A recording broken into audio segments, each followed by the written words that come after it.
Mackenzie Johnston with Cattle News Central, bringing you your May 25th cattle industry headlines. Brought to you by American Beef Producer Magazine. Through their campaign, Real Beef Made from Plants, they are reminding the general public that beef is already made from plants. It is not some fake product sitting on a grocery store shelf, whether it be plant-based or grown in a lab. Real beef, we already know, is made from plants. It is not some chemically induced product with an ingredients list a mile long. To do this, they are selling tees, hoodies, caps, and stickers promoting nutritionally wholesome beef. To check out everything they have to offer, head on over to realbeef.shop. American Beef Producer Magazine, guiding beef producers for over 25 years. We are also sponsored by 4T Ag Insurance, your go-to contractor for ag insurance. The folks at 4T Ag are dedicated to providing you with insight, information, and alternative risk solutions that are custom fit to your business and personal needs. They offer both crop and drought insurance, and they offer LRPs on both fed and feeder cattle. For more information, head on over to www.4tag.net. That is the number 4, TAG.net. And finally, Circle 5 Cow School. If you're wanting to learn how to preg check your own cows or start AIing, Circle 5 Cow School is definitely the way to go. Almost every week, they are hosting classes somewhere between Texas and Tennessee. If you would like to check out their schedule, head on over to circle5cowschool.com. That is the number 5 in there, or you can go ahead and just give them a follow on Facebook. Drovers has reported last Friday, RCALF and ranchers from South Dakota and Wyoming suffered a blow when the United States Circuit Court of Appeals for the 10th District ruled against the group. RCALF and the ranchers originally filed a suit back in 2019 against USDA and the Secretary of Ag, challenging the use of 2 private groups to help develop the government's proposed rule requiring the use of EID tags. The ranchers and RCALF claimed the Cattle Traceability Working Group and the Producers Traceability Council were subject to the Federal Advisory Committee Act, but the 3-judge panel disagreed. According to Harriet Hageman, an attorney from Wyoming with New Civil Liberties Alliance, USDA is trying to move forward with a radio frequency identification requirement based on two committees illegally formed under the Federal Advisory Committee Act. But according to Mary Beck Biscoe, a senior U.S. Circuit judge, the evidence quite clearly proves that both working groups were formed by and composed of industry leaders. This update is also sponsored by Ag Risk Advisors. They manage your risk so you can manage your operation. With the weather being unstable, there is no better time to look into coverage for your feed crops. The annual forage deadline is right around the corner.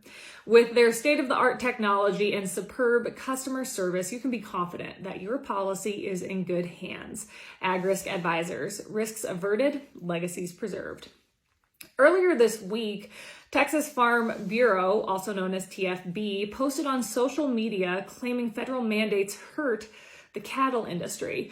So I saw this on my news feed and I went to their website, and in great detail, they explain why these mandates will hurt the cattle industry. TFB believes the Cattle Price Discovery and Transparency Act would hurt the industry because it would take away the ranchers' freedom to market their cattle as they wish.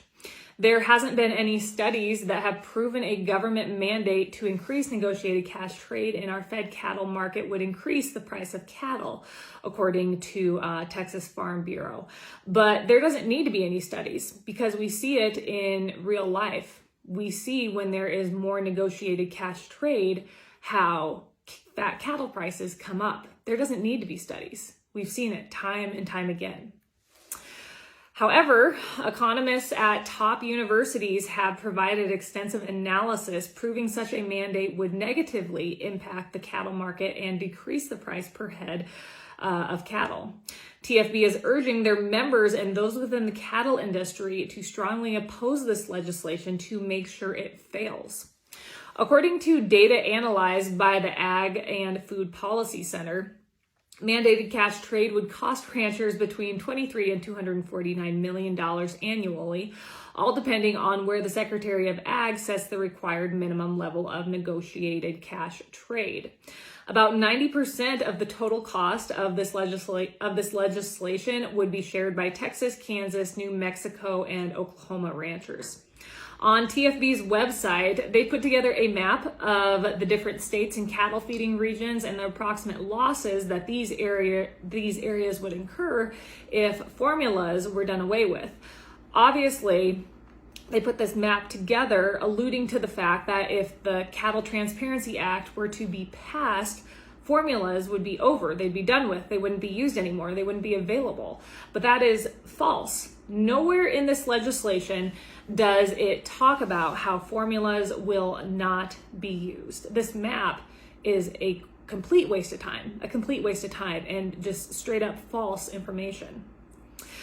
The main thing that this piece of legislation does, and I've said it time and time again, and so has everyone else in the industry, it holds the packers to be accountable. It makes them purchase a certain percentage of cattle on the negotiated cash market. That is what this does. This legislation doesn't say anything about doing away with formulas. I am fine with folks that want to agree with this piece of legislation. It's fine. If you don't like it, we are all entitled to our own opinion. It is completely fine. But to put out false information talking about how formulas won't be used anymore if this legislation is passed and how it will negatively impact the industry is for lack of it, just not right.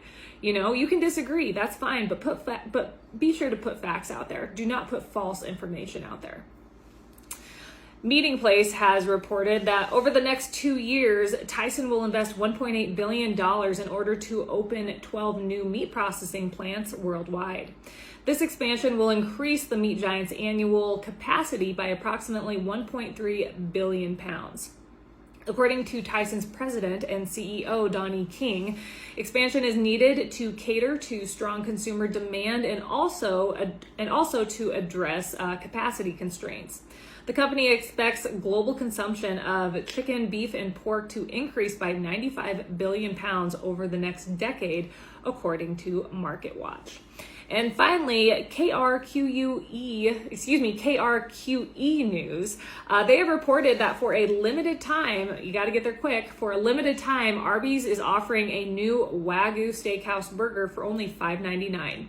The burger will be available this coming Monday through the end of July. So like I said, only a short period of time. Make sure you take in this delicious burger at Arby's. That is all I have for you guys this morning. I hope you all are having a great week. I'll catch you tomorrow.